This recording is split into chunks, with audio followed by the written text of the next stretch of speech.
अस्सलाम वालेकुम एवरीवन। तव्हां सभिनी खे इंडस डायलॉग में भलीकार कजे थो।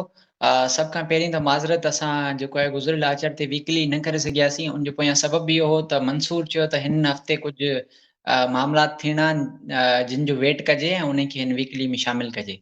सो उन लाइ माज़रत क़बूल करियो असांजी। पाण मंसूर वटि हलूं था ऐं पुछूं था उहे मामलात कहिड़ा हुया। ऐं मंसूर पाण ख़ुशि आहे, ठीकु आहे। पनू आकिल ख़ुशि आहे, परियां कचो आहे ऐं सभु मामलात पने अकिल में लॻा पिया आहिनि। सो पाण मंसूर वटि हलूं था। मंसूर, कीअं आहियो तव्हां? हा हाफ़िज़, बिल्कुलु ठीकु। तव्हां ॿुधायो कीअं आहियो? आऊं ठीकु आहियां एज़ ऑलवेज़। ज़बरदस्त। अच्छा हाफ़िज़, तमामु घणा मामला थिया आहिनि हिन हफ़्ते, तव्हां ॿुधाया आहियो। इन करे पंहिंजो वीकली जेको ईंदो आहे इंटरनेशनल हर आचर ते, उहो पाण रिकॉर्ड कोन करे सघियासीं, छाकाणि त कुझु मामला मसइला अहम हुआ जंहिं ते गॾियल तौर ते पाण खे गुफ़्तगू करणी हुई। सो सभ खां पहिरीं मां तव्हां खां इहो पुछणु चाहींदुमि त ॿ आलमी जेके वॾियूं ताक़तूं आहिनि, ॿ वॾा हरीफ़ चऊं हिक ॿिए जा मुख़ालिफ़, चीन ऐं अमेरिका, 1 साल खां पोइ उन्हनि जी अमेरिकी शहर सन फ्रांसिस्को में मुलाक़ात थी आहे। कल्ह चीनी सदर शी जिनपिंग अमेरिका पहुतो आहे ऐं उते उन्हनि बाइडन सां, अमेरिकी जेको सदर आहे, उन सां मुलाक़ात कई आहे। तमामु घणा मामला हूंदा, पर जेके मामला पाण खे मंज़रिआम ते नज़र अचनि था, उन्हनि में इहो ॿुधायो वियो अमेरिकी ऑफिशियल्स तरफ़ां त चीनी सदर सां सदर बाइडन गज़ा ऐं इज़राइल वार ऐं यूक्रेन ऐं रशिया वार ते डिस्कस कंदो ऐं ॿिया बि खोड़ सारा आलमी मामला आहिनि, टकराव आहिनि, जिन ते ॻाल्हि ॿोल थींदी। सो इन समूरे पस मंज़र खे, इन अहम मुलाक़ात खे तव्हां कीअं था ॾिसो? कहिड़ियूं तब्दीलियूं रोनमा थींदियूं? ठीकु आहे मंसूर, पाण खे ॾिसणु घुरिजे त जेको चीनी सदर जो सान फ्रांसिस्को वञणु पंहिंजे जोहर में, माना आर्मी मीडिया उनखे मुकमल कवरेज ॾिए थी पई, अनप्रेसिडेंट आहे पंहिंजे जोहर में। ठीकु आहे, मिसाल जे तौर ते आहे त हिकिड़ो फोरम, एशिया पैसिफिक फोरम, उन जी मीटिंग में सम्झो त वियो आहे, पर उनखे हिकिड़ो स्टेट ऑफ ऑनर जेको आहे अमेरिका जी ॾींदो आहे, ईअं उनखे ॾिए थो पियो। सो हाणे गुज़िरियल कुझु वक़्त खां जेके चीन ऐं अमेरिका जा तालुकात जेके आहिनि उहे ख़राब थियणु शुरू थिया हुआ। ज़ाहिरी ॻाल्हि आहे, जॾहिं चीन जो राइज़ थियो ऐं मिलिटरीली उहो स्ट्रॉन्ग थियो त पोइ अमेरिका सम्झो त उहो असांजे मुफ़ादनि जे लाइ हाणे चीन पूरो नथो करे सघे, या उन में उनखे थ्रेट महसूसु थियो। ऐं पोइ हुननि जा इख़्तिलाफ़ात आस्ते आस्ते वधंदा विया। पोइ ट्रम्प आयो त उहो मुकमल हिकिड़ो बैन शयुनि ते ऐं इहे सभु शयूं थियूं। पाण इन ते नथा वञूं छो त इहो हिकिड़ो अलॻि सां पूरो हिकिड़ो टॉपिक आहे। पर लास्ट ईयर जॾहिं नैन्सी पेलोसी आई, ताइवान आई, उन खां पोइ ॿिन्ही मुल्कनि जा जेके तालुकात आहिनि उहे इंतिहाई बदतर थींदा विया या ख़राब खां ख़राब तर थींदा विया। चाइना जो इहो मौक़ुफ़ आहे त बाबा, जॾहिं तव्हां वन चाइना पॉलिसी खे तस्लीम कयो था त ताइवान वारे जेको केस खे तव्हां ईअं न करिणो। ठीकु आहे। ऐं वरी अमेरिका इहो थो चवे त बाबा ताइवान खे तव्हां अनेक्स न कंदो, मिलिटरली अनेक्स न कंदो। इहो बि हिकिड़ो अलॻि सां टॉपिक आहे, उन ते बि अलॻि सां डिस्कस कंदासीं। पर हींअर चीनी सदर जो अमेरिका वञणु उनजे करे बि ज़रूरी आहे, छो त हिकिड़ो ॿ मेजर कंफ्लिक्ट जेके आहिनि हलनि था पिया दुनिया में, जीअं तव्हां उन्हनि जो डिस्कस करे आहियो। हिकिड़ो त हमास ऐं इसराइल जी जंग आहे, ॿियो यूक्रेन जंग आहे। ऐं ॿिन्ही जंगुनि ते ॿिन्ही मुल्कनि जा हिकिड़ा धार मौक़ुफ़ आहिनि। ठीकु आहे। ॿिन्ही मुल्कनि जी हिकिड़ी अलॻि सां लाइन आहे। ॿई मुल्क मुख़्तलिफ़ धुरनि खे अलॻि अलॻि सपोर्ट कंदा रहिया आहिनि या उन्हनि जो हिसो थींदा रहिया आहिनि। हाणे जेको हींअर चीनी सदर आयो आहे अमेरिका, उन में बाइडन, तव्हांजी ॻाल्हि कई, बाइडन उनखे इहो चयो त बाबा तव्हां ईरान जे थ्रू हमास ते असर अंदाज़ थियो ऐं इहो जेको फर्दर एस्केलेशन हले थी पई, इन खे ख़तमु करण में पंहिंजो किरदारु अदा करियो। ऐं ॿी तरफ़ उन इहो बि चयो त जेको नॉर्थ कोरिया मिसाइल ॾिए थो पियो रूस खे, या रूस खे जेको वेपन जी सप्लाई नॉर्थ कोरिया खे मिले थी पई, उन ते बि तव्हां ॻाल्हियूं करो नॉर्थ कोरिया सां, जीअं यूक्रेन जंग ते उहे नॉर्थ कोरियन जेके मिसाइल या नॉर्थ कोरियन जेके हथियार आहिनि उहे इस्तेमालु न थी सघनि। सो इहे ॿ मेजर कंफ्लिक्ट ज़रूरु डिस्कस थिया आहिनि हिन मीटिंग में। ऐं उनखां अलावा उहो जेको फेयर कॉम्पिटिशन वारी ॻाल्हि हुई, उन ते बि ॻाल्हि ॿोल थी। चीनी सदर जा ॾाढा भला रिमार्क्स आया त बाबा हीउ प्लानेट तमामु वॾो आहे, लार्ज प्लानेट आहे, जिथे ॿ मुल्क यानी अमेरिका ऐं चाइना मुख़्तलिफ़ हिस्सनि ते पंहिंजी जेका आहे कामयाबी माणे सघनि था। हुन इहो सिधो इन बयान मां चयो त माना हाणे ईअं न थींदो, हिन प्लानेट ते या हिन ग्लोबल इंटरनेशनल पॉलिटिक्स ते को हिकिड़ो प्लेयर न आहे, असीं बि आहियूं। ठीकु आहे। माना ॿ प्लेयर आहिनि। हाणे जेकॾहिं कामयाबु थींदा त मुख़्तलिफ़ हिस्सनि ते ॿई मुल्क कामयाब थींदा, ईअं न थींदो को हिकिड़ो कामयाब थींदो। सो इहो ॾाढो इंटरेस्टिंग बयान हुयो शी जिनपिंग जो। अञा ॾिसजे इहो अमेरिका में हले थो पियो, अमेरिका में मौजूद आहे, मुख़्तलिफ़ जेके डेवलपमेंट्स थींदियूं पाण अॻी वीकली में डिस्कस कंदासीं मंसूर खान ने। अच्छा हाफ़िज़, इन सवाल जी हिकिड़ी कड़ी आहे, पाण इहो सम्झणु चाहींदासीं ज़रूरु तव्हां खां। हाफ़िज़, 20वीं सदी में जीअं पाण हमेशह डिस्कस कंदा रहिया आहियूं त ॿ वॾा हरीफ़ हुआ।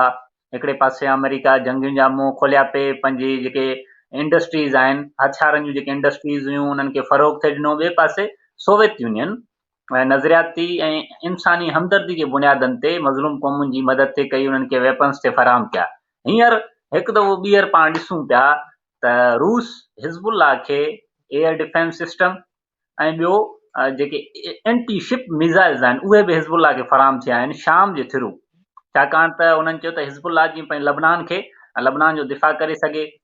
अमरीकी जेके जंगी ॿेड़ा आहिनि ऐं उहो ॿुधायो पियो वञे त उहे जोहरी हथियारनि सां लेस ॿेड़ा आहिनि ऐं उन्हनि में गन्स लॻल आहिनि, जेके लेज़र गन्स आहिनि उन्हनि सां लेस उहे ॿेड़ा आहिनि, उहे मेडिटेरेनियन सी ऐं रेड सी में बीठा आहिनि। ॿिए पासे ईरान बि कल्ह चयो त असीं हर तरह जी जंग लाइ तयारु आहियूं। पासदारान इनकलाब ऐं रिवॉल्यूशनरी गार्ड्स जेका ईरान जी फ़ौज आहे उनजे तर्जमान चयो त असीं ओलह एशिया जी सभ खां वॾी ताक़त आहियूं ऐं हींअर केर बि असांखे धमकी ॾियण जी बेवकूफ़ी बि नथो करे सघे। सो हींअर जेका गज़ा में वार हले पई उन में वॾे पैमाने ते अमरीकी हथियार रूस पहुता आहिनि। ऐं मूं हिकिड़ी रिपोर्ट ॾिठी, फ्रांस जी रिपोर्ट हुई त 5 जेके अमरीकी हथियारनि जूं कंपनियूं आहिनि उन्हनि खे $1 बिलियन जो फ़ाइदो थियो आहे हिन जंग मां। ऐं ॿिए पासे ईरान हमदर्दी जे बुनियादनि ते उहो किरदारु अदा करे पियो, रूस बि करे पियो। यानी हू क्लियर पिया चवनि ईरान त जेको वेस्ट एशिया आहे उहो असांजो खितो आहे ऐं असीं हुनखे डिफेंड कंदासीं। सो इहो एॾो वॾो टकराउ, इन जो निचोड़ कीअं था ॾिसो, केॾांहुं सूरत हाल वञे पई? छा हिन दफ़े दुनिया बायपोलरिटी ॾांहुं पई वञे? जीअं तव्हां ॻाल्हि कई त 2 हरीफ़ हिक ॿिए जे साम्हूं आहिनि ऐं चीन बि हिन दफ़े हुन वर्ल्ड ऑर्डर जो हिसो हूंदो, या ईरान ऐं ॿियूं क़ुवतूं बि हिन ते असरअंदाज़ थींदियूं? मंसूर खान जी, तव्हां पहिरीं रूस जी ॻाल्हि कई। ॾिसो रूसी सदर, रूस मतिलबु रूसी सदर, ठीकु आहे, का ख़ासि उन में ॿियो माण्हू न आहे या पूरो मुल्क न आहे। जीअं उहो लुई 16 हुयो न हुनजो फ्रांस जो, उनखां चऊं त स्टेट जी डेफिनेशन छा आहे, आई एम द स्टेट। त रूस मतिलबु प्यूटन, ठीकु आहे। त प्यूटन वटि विञाइण जे लाइ कुझु बचियो ई न आहे। तव्हां उन्हनि ते सैंक्शन्स लॻाया, तव्हां उन ते हिकिड़ी जंग मड़ी, तव्हां रूस जी जेका आहे उहो फॉरेन एक्सचेंज रिजर्व्स खे तव्हां सम्झो त फ्रीज़ कयो, हुनजा $600 बिलियन सां फ्रीज़ करे छॾिया, हिकिड़ो क्राइसिस क्रिएट करण जी कोशिशि कई रूस में। पर उनजे बावजूद बि ज़ाहिरी ॻाल्हि आहे अमेरिका जे उहे सभु या जेकी यूरोपीय क़ुवतूं आहिनि उन्हनि जा हथियार रूस ॾाढो ओड़ा ताक़तवर साबित न थिया, ख़ासि करे जेको सैंक्शन्स वारो उन्हनि जो हथियार आहे। तव्हांखे मूं ॿुधायो पिया मुंहिंजो त रूसी इकोनॉमी जेको आहे हिन साल 2.2% जी ग्रोथ सां माना ग्रो कई आहे, जो मगरबी जेके फिल्म्स आहिनि, जेके माना मगरबी थिंक टैंक्स आहिनि, उहो परेशान आहिनि त एॾी ग्रो कीअं थी। उन जे पोयां सबबु इहो आहे त चाइना बीठो आहे, ठीकु आहे। चाइना कॾहिं बि रूस ते लॻायल आलमी पाबंदियूं या अमरीकी पाबंदियूं उन्हनि खे तस्लीम न कयो ऐं हुन रूस सां पंहिंजी जेका आहे उहो ॾे वठि शुरू कई। इवन जेके रूस आहे उन जेका बि पंहिंजी तेल जी एक्सपोर्ट कंदो आहे, हथियारनि जी एक्सपोर्ट कंदो आहे या कणक जी एक्सपोर्ट कंदो आहे, उहो चीनी पैसनि में या चीनी जेको आहे रुपयनि में हुन करणु शुरू कई। सो इहो आहे ज़ाहिरी ॻाल्हि, हिकिड़ो ॿी धुर मौजूदु आहे जेका आहे ताक़तवर आहे, हुनखे सपोर्ट कई। हाणे तव्हां ॻाल्हि कई त इन कंफ्लिक्ट जो तव्हां निचोड़ कीअं था ॾिसो तव्हां यूक्रेन खे वेपन ॾिना, मतिलबु अमेरिका ऐं यूरोप यूक्रेन खे वेपन ॾिना रूस जे ख़िलाफ़ इस्तेमालु थियण जे लाइ। त हाणे हिकिड़ी जंग आहे जेका तव्हां फ़लस्तीनियुनि ते मड़ी आहे 70 सालनि खां, या तव्हां मिडल ईस्ट में जेको आहे हिकिड़ी इसराइल जहिड़ो मुल्क ठाहे तव्हां पूरे मिडल ईस्ट में जेको आहे तव्हां हिकिड़ी जंग मड़ी आहे। जॾहिं तव्हां यूक्रेन खे हथियार पे ॾिना तॾहिं तव्हां जाइज़ हुयो, तॾहिं अमेरिका जाइज़ हुयो, उन्हनि जी मीडिया चयो पिए त सभु कुझु सही आहे, यूक्रेन खे अञा बि वधीक हथियार ॾियो, यूक्रेन खे अञा बि वधीक टेक्नोलॉजी ॾियो। हाणे जॾहिं हुन एंटी एयरक्राफ्ट जेके इहे ॾिना आहिनि टैंक्स ॾिना आहिनि उनखे हिज़बुल्ला खे, त रड़ियूं पियूं पवनि पूरी दुनिया में त बाबा असांजा जंगी ॿेड़ा बीठा आहिनि, हिज़बुल्ला हुन ते हमलो कंदो। मतिलबु इहा बार बार पाण ॻाल्हि कंदा आया आहियूं त इहो कहिड़ो ऑर्डर आहे या इहे कहिड़ी हुकुमरानी आहे या इहे कहिड़ा कानून आहिनि जेके तव्हां ते लागू नथा थियनि पर ॿी दुनिया ते लागू थियनि था। सो मंसूर दुनिया चेंजिंग ॾांहुं वञे थी पई, तब्दीली ॾांहुं वञे थी पई। ऐं ही जेको जंग आहे हमास या इसराइल जी या फ़लस्तीन ऐं इसराइल वारी जेका जंग मिडिल ईस्ट में हले थी पई, या जेको ईरान सपोर्ट करे थो पियो मिडिल ईस्ट में साम्राज्य मुख़ालिफ़ धुरनि खे, इहो ज़रूरु इतां खां ई जेको आहे हिकिड़े नए ऑर्डर जो जनम थियो आहे चाइना जी सूरत में, या हुनखे हिकिड़ो सपोर्ट मिली आहे त हू ॻाल्हाए दुनिया ते अची करे, ऐं इते ई साम्राज्य जो सम्झो त साम्राज्य दफ़न थींदो मिडिल ईस्ट में ई। अच्छा हाफ़िज़, हाणे अहम हिकिड़ो सुवालु आहे, उहो मां करणु वञी रहियो आहियां त तव्हां एंटोनी ब्लिंकन जेको स्टेट सेक्रेटरी आहे अमेरिका जो, उनजी तमामु वॾी अहमियत हूंदी आहे त कंहिं दौर में हेनरी किसिंजर समूरी दुनिया ते छांयल हो ऐं उनखे मौत जो देव बि सम्झो वेंदो, हुन जेका समूरी तबाही कराई आहे उनखे हिकिड़ो थिंक टैंक सम्झो वेंदो, जेको हुन सर्द जंग जे दौरान हुन जेके पंहिंजा टारगेट अचीव कया उहे समूरी दुनिया में उन जेको ॿियो मिसाल नथो मिले। ख़ैर, हींअर एंटोनी ब्लिंकन जॾहिं अॻु में आयो, पाण त डिस्कस कई हुईसीं त हुन सां उर्दन, मिस्र ऐं फ़लस्तीन जो सदर ई कोन मिलिया। वरी हींअर हू जॾहिं तुर्की वियो दौरे ते त हुन सां तुर्की जे सदर अर्दगान बि मिलण खां इनकार कयो। ॿिए पासे जॾहिं हू जापान पहुतो त जापान में बि वॾी अवाम, उतां जे अवाम उनखे वॾी मज़ामत कई ऐं उन फौरी तौर गज़ा में सीज़ फायर जो मुतालबो कयो। ताज़ो तव्हां ॾिठो हूंदो, जापान में G7 मुल्कनि जो इजलास थियो, कैनेडा, इटली, जर्मनी, फ्रांस, बर्तानिया, अमेरिका ऐं ॿिया जेके हुननि जा आहिनि उहे सभु उते हुआ। त G7 मुल्कनि वफ़ीज़ ॿिनि रियासतुनि वारे हल जी ॻाल्हि कई, यानी हिकिड़ो इसराइल, ॿियो फ़लस्तीन, ऐं फौरी तौर सीज़ फायर जो मुतालबो बि कयो। तव्हां ताज़ो फ्रांसीसी सदर मैक्रोन जो बि इंटरव्यू ॿुधो हूंदो, उन बि चयो त बाबा ही गज़ा में त नंगी जारियत पई थिए, इनखे कंहिं बि बुनियादनि ते सपोर्ट नथो करे सघिजे। साॻी रीति कनाडा जे जेको वज़ीर आज़म आहे जस्टिन ट्रूडो, उन बि इहा ॻाल्हि कई। इन समूरे मामले खे कीअं था ॾिसो? मूंखे त ईअं पियो लॻे त अमेरिका जा जेके अहम इतिहादी आहिनि उहे बि इन समूरे मामले ते, या उते जेके वॾे पैमाने ते यूरोप में जेके प्रोटेस्ट पिया थियनि, छाकाणि त हुकूमतूं भले यूरोप जूं हुकूमतूं भले फ़लस्तीनियुनि सां गॾु न हुजनि, पर उतां जे अवाम जो जेको जमहूरी मिज़ाज आहे उन खां इनकार नथो करे सघिजे। उहे फ़लस्तीनियुनि सां गॾु बीठा आहिनि, तव्हां ॾिठो हूंदो। सो मूंखे त घटि में घटि ईअं पियो लॻे त नए वर्ल्ड ऑर्डर में जेके यूरोपी क़ुवतूं आहिनि उहे बि अमेरिकी असर खां हटी करे को पंहिंजो हिकिड़ो किरदारु अदा करणु चाहिनि थियूं। तव्हां हिनखे कीअं था ॾिसो? बिल्कुलु ईअं मंसूर खान, बिल्कुलु ईअं तव्हां ॾिठो हूंदो त यूक्रेन वार खां अॻु में जेको आहे यूरोपी जेके बि मुल्क हुया, यूरोपी जेके बि ताक़तूं हुयूं, ख़ासि करे जर्मनी ऐं फ्रांस, उहे रूस सां ॾाढा वेझा हुया। ऐं हाणे जॾहिं असां ॾिसूं था त ख़ासि करे फ्रांसीसी सदर आहे, उन त जॾहिं नेटो खे इनलार्ज कनि था पिया पैसिफिक में, ऐं जापान में हुनजी हिकिड़ी ऑफिस ठाहिनि था पिया, त उन्हनि जी खुली मुखालफ़त कई त बाबा नेटो जेको आहे उन जो पैसिफिक में कमी कोन्हे, तव्हां हरू भरू परायण मामलनि में उलझो पिया, उन मुखालफ़त करण जे करे उहो ऑफिस न खुली सघी। ठीकु आहे, त हुनजो हिकिड़ो अलॻि सां स्टांस रहियो आहे। अमेरिका सदाईं इस्तेमालु कंदो यूरोपी कुवतुनि खे या यूरोपी मुल्कनि खे, उन्हनि जा बि मुफ़ाद आहिनि, उहे बि पंहिंजा मुफ़ाद हासिल कंदा आहिनि, पर किथे न किथे रियासतूं जेके आहिनि उहे पंहिंजी अलॻि सां आइडेंटिटी बि बरक़रार रखंदियूं आहिनि। सो इहो पहिरीं बि हुयो, रूस सां बि हिननि जा वेझा तालुकात हुया। ऐं तव्हां ॾिठो त मैक्रोन हींअर मिडिल ईस्ट में बि आयो, सॉरी सेंट्रल एशिया में बि आयो, सेंट्रल एशियन रिपब्लिक्स जो दौरो कयो। उनखां पहिरीं हू चाइना बि वियो हुयो, चीनी सदर सां बि ॾाढो मुलाक़ात थी ऐं उन्हनि पंहिंजा प्रॉब्लम्स हल कया। ऐं तव्हां ॾिठो हूंदो क्वाड जो मेंबर हुअण जे बावजूदि बि ऑस्ट्रेलिया ऐं चीन जा जेके मामलात आहिनि उहो पाण में निबेरजी चुका आहिनि। ख़ासि करे पैसिफिक में जेका चीनी प्रेज़ेंस आहे उन ते ॻाल्हियूं वधियूं आहिनि, या जेके बि हुननि जूं ट्रेड सां रिलेटेड शयूं हुयूं उन्हनि ते डिस्कशन थिए। सो अमेरिका खां हटे इहे मुल्क कॾहिं कोन थींदा, लाइन उन्हनि जी हिकिड़ी हूंदी, पर उहे कोशिशि कंदियूं त जेको ॿियूं उभरंदड़ धुर आहे उन सां उहे मामलात न बिगाड़नि। अच्छा, उभरंदड़ धुर खां अलावा जेका ॿी अहम ॻाल्हि इहा आहे त चीन जेको आहे, पाण पहिरीं बि हिन ते डिस्कस करे आया आहियूं, त मैन्युफैक्चरिंग हब आहे। माना जेके बि फ्रांसीसी कंपनियूं आहिनि उन्हनि जा जेके मैन्युफैक्चरिंग जेकी यूनिट्स आहिनि उहे चीन में लॻल आहिनि। ठीकु आहे, ईअं ई दुनिया जूं जेके बि कंपनियूं आहिनि उन्हनि जा मेजर स्टेक्स आहिनि चाइना में। सो चाइना खे एॾो जल्दी जेको आहे अमेरिका नथो हाराए सघे, जी 70 सालनि में हुन रूस खे हाराए वरितो, या सोवियत यूनियन खे हुन डिसइंटीग्रेट करण वारी सम्झो तो लाइन ते आणे विधो। एतिरो चाइना मुंहिंजा आसानी सां नथो करे सघिजे। हुनजी वजह इहा आहे त चाइना यूरोपी मार्केट, अमेरिकी मार्केट उन सां ॾाढो ॻंढियल आहे। माना जेके बि मैन्युफैक्चरिंग शयूं आहिनि, सप्लाई चेन्स आहिनि, लेबर आहे, माना कैपिटल आहे, सभु कुझु पाण में ॻंढियल आहे। तव्हांखे एतिरो ॿुधाईंदो हलां त माना अमेरिका ऐं चीन जी जेका रुगो डेली बुनियादनि ते जेका ट्रेड आहे उहो $2 बिलियन आहे। हाणे तव्हां उनखे सम्झो त साल जे बुनियादनि ते मुंहिंजो रुगो ट्रेड केतिरो थींदो हूंदो। सो एतिरो आसान कोन थींदो। बाक़ी हिकिड़े ॿी धुर जो इंटरनेशनल पॉलिटिक्स में राइज़ थियो आहे त जेके बि रियासतूं उहो चाहिनि थियूं त उन सभु न फिटाइनि या उन सां तालुकात जेके आहिनि उहे बहाल कनि। सो आउं इन पूरी सूरत कीअं थो ॾिसां मंसूर। अच्छा हफ़ीज़, तव्हां केयर टेकर प्राइम मिनिस्टर आहे पाण जो पाकिस्तान जो, उनजो तव्हां हिकिड़ो बयानु ॿुधो हूंदो त पाकिस्तान में जेके वॾे पैमाने ते हमला थियनि था उनमें अफ़गानी त मुलविस आहिनि ई आहिनि, पर उनमें अमेरिकी वेपन्स पिया इस्तेमालु थियनि। ऐं हिन दफ़े त हुननि इहो क्लियर बयानु ॾिनो त जेके अमेरिका जा छॾियल हथियार आहिनि उहे पाकिस्तान जे ख़िलाफ़, उनजी सलामती जे ख़िलाफ़ ऐं उनजे सिक्योरिटी जे ख़िलाफ़ इस्तेमालु पिया थियनि।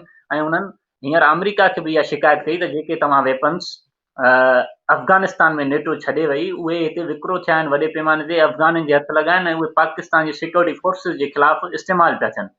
सो पाकिस्तान जो इहो जेको क्लियर हिकिड़ो मौक़ुफ़ आहे, हिकिड़ो स्टैंड उन्हनि वरितो आहे, इनखे तव्हां कीअं पिया ॾिसो? अमेरिका पंहिंजी तरदीद करे पियो त बाबा इहे असांजा हथियार कोन्हनि ऐं असां को बि हथियार अफ़गानिस्तान में कोन छॾियो, इहे तालुकात केॾांहुं पिया वञनि, कीअं पिया ॾिसो? मंसूर, जॾहिं खां काबुल में हुकूमत आई अफ़गानिस्तान जी त पाकिस्तान जी जेका परसेप्शन हुई या पाकिस्तान जी जेका सोच हुई उनजे बरख़िलाफ़ पाकिस्तान सां जेके आहिनि उहे हुननि जो रहियो आहे, माना किरदारु रहियो पाकिस्तान सां। हाणे बुनियादी तौर ते ॻाल्हि इहा थिए त माना केयर टेकर प्राइम मिनिस्टर चए ऐं केर बि चए त यार नेटो जा हथियार पिया था इस्तेमालु थियनि। यार ज़ाहिरी ॻाल्हि आहे मंसूर, 2001 खां वठी 2023 ताईं नेटो जी सप्लाई रही आहे। ठीकु है, जेका पाकिस्तान मंझां ट्रेवल करे पहुचंदी हुई काबुल या अफ़गानिस्तान, त उहो 20 सालनि जी सप्लाई खे हुननि 20 ॾींहंनि में त कोन ख़तमु कयो हूंदो न, जे कीअं ख़तमु करे सघिया हूंदा? मुमकिन ई न आहे। तव्हां ॾिसंदा हूंदो त माना नेटो जी शयूं तव्हांखे या हुननि जूं पुराणियूं पियल कपिड़ा उहे तव्हांजे हैदराबाद में पिया विकामजनि। ठीकु है, नया पुल ते मौजूदु आहिनि। सो हथियारनि जो कारोबार त अञा बि वधीक पेचीदा आहे। त इहो ॻाल्हि करणु त यार नेटो जेको आहे उहो हथियार छॾे वियो आहे या उहो तहरीक तालिबान पाकिस्तान खे हथियार ॾे वियो, ईअं न आहे बिल्कुलु। हिकिड़ी पूरी सप्लाई हुई जेका 20 सालनि ताईं हथियारनि जी आई, उन मंझि तव्हां बि कमायो, उन मंझि अमेरिका बि पंहिंजा मुफ़ाद वरिता, त उहो हुननि जे हथ लॻी आहे। ज़ाहिरी ॻाल्हि आहे, उहो छॾे भॼे विया। तव्हां ॾिठो हूंदो त एम्बेसी मां जहाज़, हुननि जो आख़िरी जहाज़ कीअं उॾाणो, त अहिड़ी सूरत हाल में हू विया। अहिड़ी सूरत हाल में माण्हू पंहिंजी ज़िंदगी जी बचाईंदो या हथियार सभिनी खे जेको आहे ख़तमु कंदो, त ज़ाहिरी ॻाल्हि इहो मुमकिन न हुयो। बाक़ी नेटो जा हथियार हमेशह पाकिस्तान में इस्तेमालु थींदा रहिया आहिनि। पोइ पहिरीं इल्ज़ाम लॻा त बाबा पहिरीं इन जा कंटेनर जेके आहिनि कराची में खुलनि था, पोइ जॾहिं कराची में ऑपरेशन कयो हिकिड़ी तंज़ीम जे ख़िलाफ़, त पोइ उन वटि बि नेटो जा हथियार तव्हांखे नज़र आया। उहे हथियार ज़ाहिरी ॻाल्हि आहे अफ़गानिस्तान पूरे में या हिन पूरे रीजन में जेके हथियार आहिनि उहे नेटो जा हथियार आहिनि। जॾहिं बि कब्ज़ो कंदा हुआ उतां हथियार वठंदा हुआ, या त उते जूं जेके नेटो जूं मिलिट्रीज़ हुयूं उन्हनि मां बि माण्हू हथियार ॾींदा हुआ। सो उहे हथियारनि जेके हिते सम्झो त इहे ट्रांज़िट कनि था पिया हिकिड़े मुल्क खां ॿिए मुल्क में ऐं हिक ॿिए जे ख़िलाफ़ वञनि था पिया। बाक़ी रिलेशन्स पाकिस्तान जे अफ़गानिस्तान सां वधीक बदतर थींदा पिया वञनि। हाणे अॼोकी डॉन जी ख़बर इहा आहे त पाकिस्तानी PM चयो त उते जॾहिं लिजिटिमेट गवर्नमेंट ईंदी त असांजा रिलेशनशिप बहितर थींदा। हाणे तव्हां मूंखे ॿुधायो त लिजिटिमेट गवर्नमेंट कहिड़ी ईंदी? माना तव्हां तालिबान जी हुकूमत अचण खां पहिरीं तव्हां हिते प्रोपेगेंडा कई त बाबा लिजिटिमेट जेको अफ़गानिस्तान में धुर आहे उहो तालिबान आहे। उहो लिजिटिमेट हुकूमत आई, तव्हांजी मर्ज़ी जे मुताबिक़, तव्हांजे आशा जे मुताबिक़, तव्हांजे ख़्याल जे मुताबिक़ अफ़गानिस्तान में लिजिटिमेट हुकूमत आहे। हाणे कहिड़ी लिजिटिमेट हुकूमत ईंदी जेको तव्हांजा तालुकात ख़राब थींदा? बेसिकली इहा हिकिड़ी नाकाम फॉरेन पॉलिसी हुई, अफ़गान नाकाम फॉरेन पॉलिसी हुई। ईअं न हुअणु घुरिजे। पाकिस्तान खे वॾो नुक़सानु थियो आहे अफ़गानिस्तान जे मामलात जे करे। पाकिस्तान खे ॾाढो नुक़सानु थियो आहे, पाकिस्तानी माण्हुनि खे नुक़सानु थियो आहे, इकोनॉमी खे नुक़सानु थियो आहे। उन में तूं बि शामिल आहीं, आऊं बि शामिल आहियां, पाण जहिड़ा अलाए केतिरा माण्हू जेके आहिनि उहे शामिल आहिनि। सो ओवरऑल रियासती पॉलिसी जेका आहे उहो ग़लति थी ऐं उनजे ग़लति नतीजे जे करे हाणे असांखे मुख़्तलिफ़ बयान ॾियणा था पवनि त बाबा हू असां सां सही न हलियो, नेटो असां सां सही न हलियो, अफ़गानिस्तान असां सां हीअं कयो, या दोहा मुआदे ते तालिबान नथो हले। बाबा दोहा मुआदो अमेरिका ऐं तालिबान जे विच में थियो, तव्हां त हुया ई कोन, त हू तव्हां सां छो हले? ठीकु है। सो इहा सभु ॻाल्हि आहे मंसूर खान। अच्छा हाफ़िज़, ज़बरदस्त। पराई जंगियुनि में टंग अड़ाइण जा नतीजा अहिड़ा ई थींदा आहिनि। बहरहाल बिल्कुलु रियासती जेके टैंक आहिनि उन्हनि खे पाण सोचणु घुरिजे। सो ईअं ई बिल्कुलु आहे। ईअं मंसूर खान, पढ़ाई जंगुनि में कॾहिं बि न अचणु घुरिजे, ऐं पढ़ाइयूं जंगूं हमेशह नुक़सानकार साबित थींदियूं आहिनि। सो हाणे पाण ॻाल्हि खे अॻिते वधाईंदा। हा मंसूर, तव्हां ॿुधायो त हमास ऐं इसराइल जंग जो जी छा सूरत-हाल आहे, ऐं ॿी ॻाल्हि इहा त जेको रूसी हथियार मिलिया आहिनि हिज़बुल्ला खे, उन पूरी वेस्ट खे जेको आहे ॾहकाए विधो, अहिड़ो छा मिलियो आहे हिज़बुल्ला खे जेको सभु ॾिजनि पिया? अच्छा हाफ़िज़, सभ खां पहिरीं त हसन नसरुल्लाह अॻु में बि हिकिड़ी तकरीर कई हुई जंहिं ते पाण डिस्कस कई हुई। हिज़बुल्लाह सरबराह हुन चयो त बाबा असीं OIC खां इस्लामिक कोऑपरेशन जेका ऑर्गेनाइज़ेशन आहे, इस्लामी ताउन तंज़ीम, उन खां कुझु ई मुतालबा करियूं था। उन्हनि खे इहो नथा चऊं त 57 मुस्लमान मुल्कनि जूं के फ़ौजूं अची गज़ा में विढ़नि। असां उन्हनि खे चऊं था त तव्हां क्लियर हिकिड़ो गॾियल तौर ते हिकिड़ो मौक़ुफ़ अख़्तियार कयो, जंहिंमें पुश कयो, अमेरिका खे ज़ोर भरियो, फोर्स कयो त बाबा हू फौरी तौर ते जंग बंदी कराए। तव्हां हसन नसरुल्लाह जी तकरीर ॿुधी हूंदी, हुन इहो ई चयो त इसराइल खे सिर्फ़ु हिकिड़ी क़ुवत रोके सघे थी, ऐं उहा आहे अमेरिका। ऐं मुस्लमान मुल्कनि खे घुरिजे त उहे हिकिड़ो मौक़ुफ़ अख़्तियार कनि, गॾियल तौर ते सप्लाई बंदि कनि, ऐं जेके उॾामूं आहिनि इसराइल जूं, उहे अरब सरहदुनि में उहे इसराइल जा जहाज़ न उॾामनि। ऐं उहो अमेरिका खे क्लियर चवनि त बाबा जेकॾहिं गज़ा ते बमबारी ऐं इहा जेका जारियत आहे इसराइल जी, इहा बंदि न थी त असीं एनर्जी सप्लाई बंदि कंदासीं। उन ॾींहुं बि हसन नसरुल्लाह जॾहिं OIC जी मीटिंग पे हली जिद्दा में, त हसन नसरुल्लाह जो इंतज़ारु पे कयो, छाकाणि उन ॾींहुं जी तकरीर रखियल हुई। सो 12 सालनि खां पोइ जॾहिं शाम जे सदर बशर उल असद जी अरब लीग में वापसी थी, ऐं हू पहिरियों भेरो हींअर पहुतो इन कॉन्फ्रेंस में, त हुन जॾहिं तकरीर पे कई बशर उल असद, त उन वक़्तु हसन नसरुल्लाह खे बि तकरीर करणी हुई, पर हुन इहो बयानु ॾिनो त मुंहिंजो वॾो भाउ यानी बशर उल असद मुंहिंजो वॾो भाउ आहे, उहो तकरीर पियो करे, इन करे आउं फ़िलहाल तकरीर न कंदुसि, ऐं वेट पियो कयां, ऐं पोइ टीवी ते ईंदुसि। सो अल जज़ाइर हिकिड़ी हुन में करारदाद पेश कई, तव्हां ॾिठी हूंदी। अल जज़ाइर जो हिकिड़ो वॾो तारीख़ी इनकलाबी किरदारु रहियो आहे फ्रांसीसी साम्राज्य जे ख़िलाफ़, ऐं उत्तर अफ्रीका जो हिकिड़ो वॾो इनकलाबी मज़ाहिमती मुल्क आहे। उन्हनि हिकिड़ी करारदाद पेश कई त बाबा जेके अरब मुल्कनि जूं, मुस्लमान मुल्कनि जूं सरहदूं आहिनि, उन्हनि में इसराइली जहाज़नि खे रोकियो वञे त उहे उते न उॾामनि, एनर्जी सप्लाई फौरी तौर ते बंदि कयो, ऐं जन अरब मुल्कनि जा या मुस्लमान मुल्कनि जा इसराइल सां डिप्लोमेटिक तालुकात आहिनि, उहे फौरी तौर ते मुअतल कयो। यानी इहो ई वॾो हिकिड़ो प्रेशर हूंदो, ॿी सूरत हाल में, ॿी सूरत में कुझु कोन थी सघंदो। वरी तव्हां उते ई ॾिठो हूंदो त ईरानी सदर बि पहिरियों भेरो हुते पहुतो, इब्राहिम रईसी। जॾहिं ही नॉर्मलाइज़ेशन थी ईरान ऐं सऊदी जी, त पहिरियों भेरो इब्राहिम रईसी जिदे पहुतो हुन कॉन्फ्रेंस में, ऐं उन हिकिड़ो सख़्तु मौक़ुफ़ रखियो। उन इहो चयो त फ़लस्तीनी आवाम खे असांखे हथियार बंदि करणो पवंदो, उते जेके विड़ा ग्रुप आहिनि उन्हनि खे मुकमल तौर ते हथियार फराहम करणा पवंदा, बिल्कुलु ईअं जीअं अमेरिका इसराइली फ़ौजुनि खे हथियार बंदि करे पियो, ऐं ख़ुदि इसराइल ऐं उनजो नेशनल सिक्योरिटी मिनिस्टर एतामिर बिन गोवेर जीअं वरी आम इसराइल जा जेके सिविलियंस आहिनि उन्हनि खे बि वेपन्स पियो ॾिए, उन्हनि खे परमिट पियो ॾिए त तव्हां आम फ़लस्तीनियुनि खे क़तल करियो। सो इब्राहिम रईसी चयो त फ़लस्तीनी जेके वेड़ा ग्रुप आहिनि उन्हनि खे मज़बूत करणो पवंदो, उन्हनि खे हथियार बंदि करणो पवंदो, ऐं OIC में फ़लस्तीन जे मज़ाहिमती हक़ खे असांखे सभिनी खे गॾिजी तौर ते तस्लीम करणु घुरिजे त पंहिंजे वतन जो दिफ़ा करणु, पंहिंजे माण्हुनि जो दिफ़ा करणु, उहो मुकमल तौर ते जाइज़ आहे। जीअं वेस्ट चवे पियो त बाबा इसराइल खे इहो सिर्फ़ु अख़्तियार हुजणु घुरिजे त हू पंहिंजे दिफ़ा में सभु कुझु करे। साॻी रीति हुननि बि इहो मौक़ुफ़ रखियो जंहिं ते 50 मुल्क एग्री थिया त डिप्लोमेटिक तालुकात जेके आहिनि उहे मुअतल कजनि।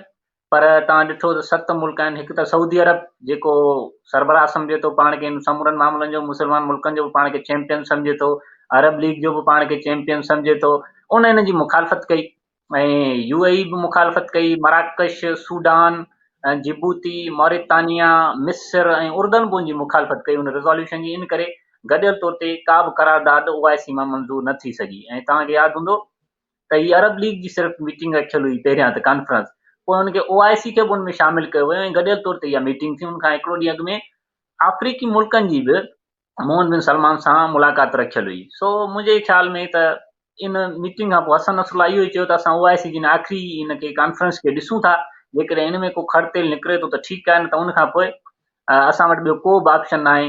जेकॾहिं हू गज़ा ते इसराइल मुकमल कब्ज़ो करे वरितो त उनजो जेको अॻियों टारगेट आहे उहो लबनान ई हूंदो। इन करे असांखे पंहिंजी मज़ाहिमत खे तेज़ करणो पवंदो।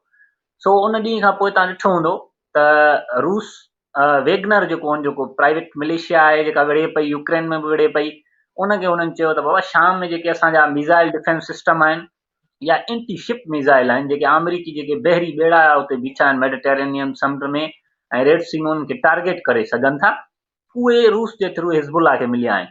ऐं हसन नसरुल्लाह तव्हां उन जी तक़रीर में इहो क्लियर ॿुधो हूंदो, हुन चयो त अमेरिका जन ॿेड़नि जे बुनियाद ते असांखे डिॼाइण जी कोशिशि करे पियो, असां उन्हनि जी भरपूर नमूने सां महिमान नवाज़ी करण जो बंदोबस्तु करे छॾियो आहे।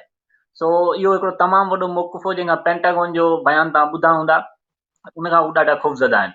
उहे जेके हफ़ीज़ एंटी शिप मिज़ाइल्स आहिनि उहे इन ॿेड़नि खे आसानी सां टारगेट करे सघनि था। ऐं इराक खां ऐं शाम खां तव्हां ॾिठो हूंदो त इलात इसराइली शहर आहे उनखे बि टारगेट कयो वियो आहे। ऐं राति पेंटागन जी इहा रिपोर्ट आई त 58 हमला थिया आहिनि अमरीकी फ़ौजुनि ते, जंहिंमें 5 त हुननि जा फ़ौजी हू जेको परेड पिया कनि, हुते जेके ॿेड़ा हुननि जा बीठा आहिनि हुन में हू जहाज़नि जो टकराउ थियो, हुन में 5 फ़ौजी अमरीकी मरी विया।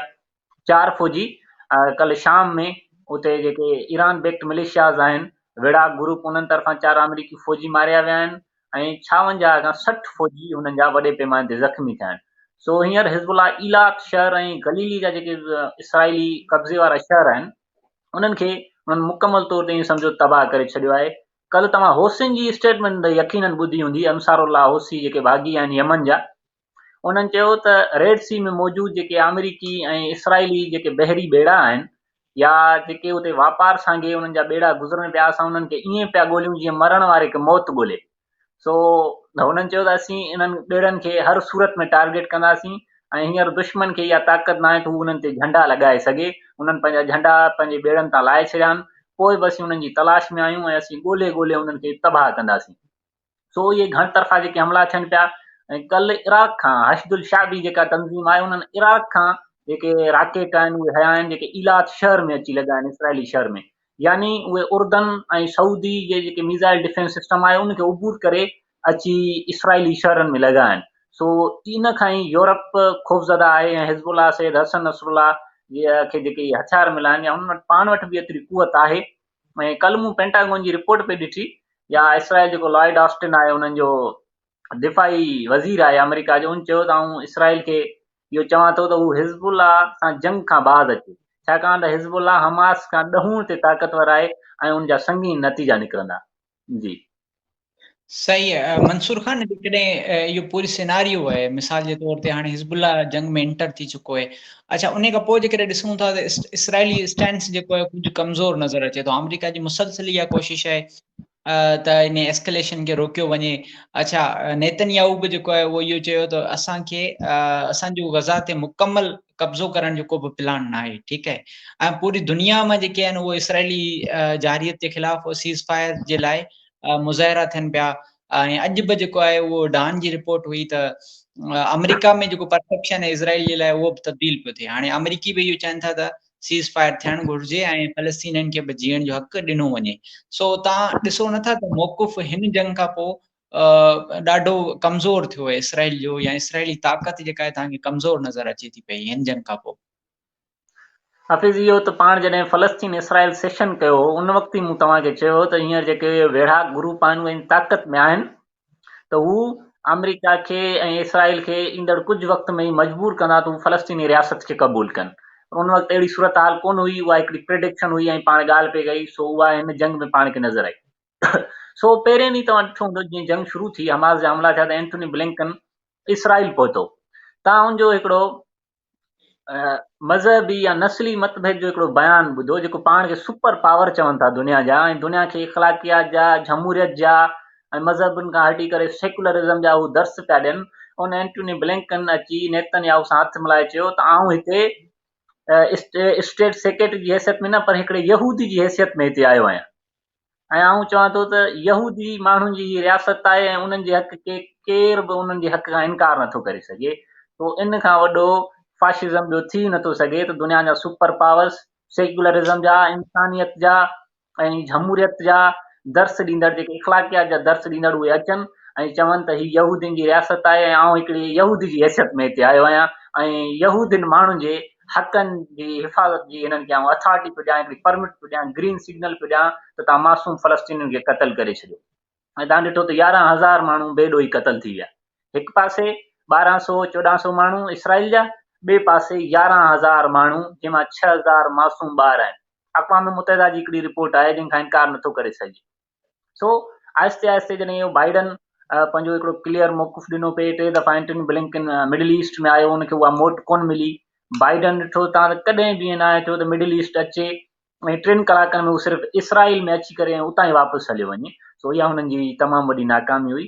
या लंडन में 5 खां 10 लख माण्हू बि ॿाहिरि निकिरी प्रोटेस्ट पिया कनि। ऐं अहम ॻाल्हि इहा आहे त कुझु ॾींहंनि में जेको ऋषि सुनक आहे बर्तानिया जो प्राइम मिनिस्टर, उन जे ख़िलाफ़ अदम एतमाद जी रिथ पई अचे। यानी तमामु वॾा हुते प्रोटेस्ट थिया आहिनि ऐं माण्हू हुते सवाल पिया कनि। अमेरिका में बि इहा ई हालत आहे। बाइडन सां G7 मुल्कनि जी जीअं तव्हां ॻाल्हि कई, मूं तव्हांखे इहो ॿुधायो त उन्हनि जो बि मौक़िफ़ आहे त बाबा ॿिनि रियासतुनि वारे हल्के फौरी तौर ते लागू कयो, न त हींअर जेके मिलिशियाज़ आहिनि उहे न रुॻो इसराइल खे, पर जेके अमरीकी फ़ौजूं हुते आहिनि, अमरीकी ठिकाणा आहिनि या अमरीकी मुफ़ाद आहिनि, उन्हनि खे बि नुक़सानु रसाए सघंदा। यानी यमन जे हुसन वटि एतिरी ताक़त आहे त हू रेड सी में जेके अमरीकी इसराइली ॿेड़ा आहिनि उन्हनि खे हू टारगेट कनि ऐं उन्हनि जो हुते रस्तो रोकनि। सो उते जेके प्रोटेस्ट आहिनि लाज़मी उनमें इहो नज़र अचे पियो त उनजो मौक़िफ़ कमज़ोर थियो आहे अमेरिका जो। पर हफ़ीज़ अमेरिका ऐं इसराइल जी बि पाण में इन मामले ते सॼे ते दूरी नज़र अचे पई। तव्हां ॾिठो हूंदो त ब्लिंकन जॾहिं फ़लस्तीन आयो, रमल्ला में हुन महमूद अब्बास जेको फ़लस्तीनी सदर आहे उन सां मुलाक़ात कई। उनमें हुन चयो त हिन जंग जे ख़ात्मे खां पोइ गज़ा जी जेका हुकूमत आहे उहा फ़लस्तीनी अथॉरिटी खे मिलंदी।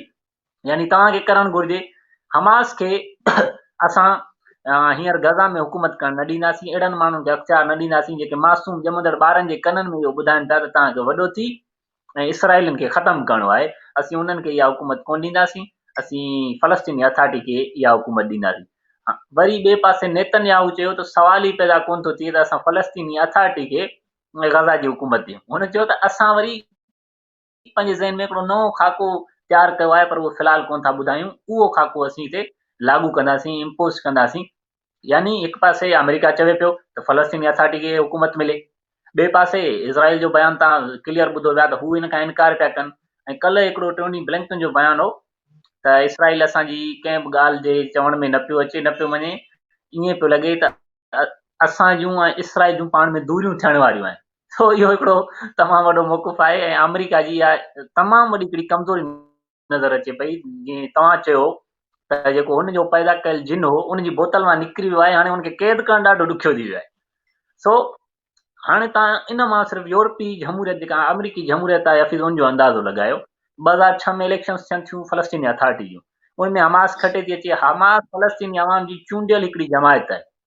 ॿिए पासे महमूद अब्बास जबरी तौर ते 18 सालनि खां सदर बणियो वेठो आहे ऐं अमरीकी जेके जमहूरियत पसंदि आहिनि, जमहूरियत जा अलमबरदार आहिनि, उहे चवनि पिया त महमूद अब्बास खे उहा गवर्नमेंट ॾेई छॾिजे ऐं जेके फ़लस्तीनी अवाम जा चूंडियल जेके नुमाइंदा आहिनि उन्हनि खे हुकूमत खां ॿाहिरि करे दहशतगर्द करार ॾेई उन्हनि जी समूरो जेको हिकिड़ो तारीख़ी मौक़िफ़ आहे, उन्हनि जी जेका अवामी हिकिड़ी वॾी सियासी जिदोजहद आहे, मुज़ाहिमती, उनखे हमेशह जे लाइ ख़तमु करे छॾे। सो ईअं कॾहिं बि कोन थींदो। हमास इहो बयानु ॾिनो त गज़ा ते हुकूमत सिर्फ़ु ऐं सिर्फ़ु फ़लस्तीनी अवाम जी रहंदी ऐं फ़लस्तीनी अवाम तव्हां ॾिठो हूंदो त कंहिं सां गॾु बीठो आहे, उहो हमास सां गॾु बीठो आहे, जिहाद इस्लामी सां गॾु बीठो आहे। अचो हाणे पाण अचूं था सिक्योरिटी काउंसिल में। सिक्योरिटी काउंसिल हिकिड़ो रिज़ोल्यूशन वरी पास कयो आहे, उनमें इहो चयो आहे त हमास ऐं जिहाद इस्लामी जेके यरगमाली आहिनि इसराइल जा 7 अक्टूबर ते जेके हमास कया उन्हनि खे फौरी तौर ते आज़ादु करे। पर उन सिक्योरिटी काउंसिल जे रिज़ोल्यूशन में जेके 6000 फ़लस्तीनी आहिनि जंहिंमें मासूम ॿार ऐं औरतूं बि आहिनि इसराइली जेलनि में आहिनि, उन्हनि जो ज़िक्र ई न आहे कयो वियो। सो ख़ुदि सिक्योरिटी काउंसिल जंग बंदी कराइण में नाकाम रही आहे। 3 भेरा अमेरिका उनखे वीटो कयो आहे। अरबन जेको रिज़ोल्यूशन पेश कयो उन ते 120 वोट थिया, उनखे पास कयो वियो, पर अक़वाम मुतहिदा उनखे लागू न कराए सघी। हाणे हमास ऐं जिहाद इस्लामी ते ज़ोर पियो भरियो वञे त हू उन यरगमालियुनि खे आज़ादु कनि, ॿी सूरत में उन्हनि खे अक़वाम मुतहिदा तरफ़ां दहशतगर्द करार ॾिनो वेंदो। सो इहा त सिधी सही अमरीकी लाइन ते सॼी दुनिया हले पई ऐं इहो कॾहिं कोन थींदो त तव्हां हिकिड़ी क़ौम आहे, हिकिड़ी मुनज़िम क़ौम आहे, उनखे ताक़त जे ज़ोर ते ऐं तव्हां पंहिंजूं कागज़ी कार्रवायूं करे उनजे हिकिड़े तारीख़ी मौक़िफ़ खे ख़तमु करे छॾियो, उन्हनि खे पंहिंजे वतन तां दस्तबरदार करे छॾियो, इहो मुमकिन कोन्हे। सही है मंसूर खान, तव्हां बिल्कुलु तारीख़ी तौर ते हिकिड़ी ॻाल्हि कई आहे ऐं हुननि खे जमहूरियत माना रूल बेस इंटरनेशनल ऑर्डर में जेको जमहूरियत वारो कॉन्सेप्ट आहे उहो तॾहिं थो यादि अचे जॾहिं हुननि जे मुफ़ादनि जे जेको पूरा न कंदड़ हुकूमत कंहिं मुल्क ते या कंहिं इलाइक़े ते जेको आहे उहो हुकूमत कंदी हुजे। चलो ठीकु है मंसूर खान, इहो हाणे हिकिड़ी ॻाल्हि हले थी पई या हिकिड़ो बहस हले थो पियो पूरी दुनिया में। त नेतन्याहू चयो त आहे त बाबा असां गज़ा ते कब्ज़ो न कंदासीं। सो तव्हांखे लॻे थो त गज़ा ख़ाली कराए सघंदा हमास खां? हफ़ीज़, मूं हिकिड़ी रिपोर्ट पे ॿुधी, हिंदुस्तानी जर्नलिस्ट आहिनि, उहे तमामु सुठो मिडल ईस्ट जो तजियो कंदा आहिनि। उन्हनि चयो त असीं 80 जे ॾहाके में जॾहिं उर्दन में हुआसीं, जॾहिं हुते फ़लस्तीनी कमांडोज़ रहंदा हुआ, यासिर अरफ़ात ऐं कामरेड जॉर्ज हबाश बि हुते हुआ, उन्हनि जा मिलिट्री बेस हुआ हुते ॾखिण उर्दन में, उर्दन नदी जे किनारे ते। त उन वक़्तु बि इहो उर्दन जे माण्हुनि ऐं शाह हुसैन जो नंढो भाउ शाह हसन, तव्हांजो नालो ॿुधो हूंदो, उनजी पाकिस्तान मां शादी थियल हुई हितां जी कंहिं औरत सां। उन्हनि इहो चयो त अॻे पोइ ईअं ई थींदो त हू गज़ा जे माण्हुनि खे, जेके उन वक़्तु गज़ा कब्ज़े में हो, इसराइल जे कब्ज़े में हो 67 जी जंग खां पोइ, अॻे पोइ उन्हनि खे उतां बेदख़ल करे हू मिस्र ॾांहुं मुंतकिल कंदा, सिनाई ॾांहुं। सो इहो इसराइल जो पुराणो ख़्यालु आहे। ऐं उन मोहसिन नक़वी हिकिड़ो वॾो जर्नलिस्ट आहे, उन समूरी मिडल ईस्ट जूं जंगियूं कवर कयूं आहिनि। उन इहो चयो पिए त मूं इसराइल जॾहिं आउं वियुसि तल अवीव में, त मूं उन्हनि इसराइलियुनि खां बि इहा ॻाल्हि पुछी त छा तव्हां वाक़ई इहो चाहियो था त गज़ा मां फ़लस्तीनियुनि खे मुकमल तौर ते ख़तमु करे छॾिजे, ऐं इहो इलाइक़ो बि हमेशह लाइ, जीअं गोलान हाइट्स उन्हनि शामिल करे छॾियो आहे, हू पंहिंजे नक्शे में ॾेखारनि था त इहो शाम जो इलाइक़ो ई कोन्हे। सो तव्हां छा वाक़ई गज़ा जे माण्हुनि खे हमेशह लाइ तव्हां कढी छॾींदव ऐं सिनाई ॾांहुं मुंतकिल कंदव?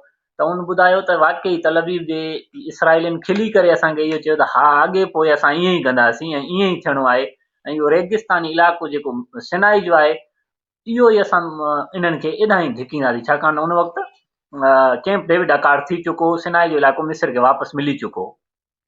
सो हींअर ईअं पियो लॻे त जेके 25 लख माण्हू रहनि पिया गज़ा जे अंदरि, उन्हनि खे ईअं सवलाई सां ॿाहिरि कढणु मुमकिन ई कोन्हे। अक़वाम मुतहिदा इहो सॼा मामला ॾिसे पई, समूरी दुनिया जो आवाम रोडनि ते आहे, ऐं मज़ाहिमत में एॾी हफ़ीज़ तेज़ी आहे जो तक़रीबन 15 ॾींहं थिया हूंदा त ग्राउंड असाल्ट जेको इज़राइल कयो आहे, उन में हमास जी रिपोर्ट आहे त 200 जेके इसराइली टैंकूं ऐं ॿियूं फ़ौजी गाॾियूं असां तबाह कयूं आहिनि। गॾोगॾु 60 इज़राइली जेके IDF जा फ़ौजी आहिनि उहे बि क़तल थिया आहिनि, ऐं ज़ख़्मियुनि जो तादाद एतिरो आहे जो उहो ॿुधाए ई नथो सघिजे। यानी एॾी सगारी हिकिड़ी तहरीक पई हले गज़ा जे अंदरि, ईअं त माण्हुनि खे तव्हां केॾां करे सघो था? मिस्र उन्हनि खे वठण लाइ तयारु कोन्हे, उर्दन उन्हनि खे वठण लाइ तयारु कोन्हे।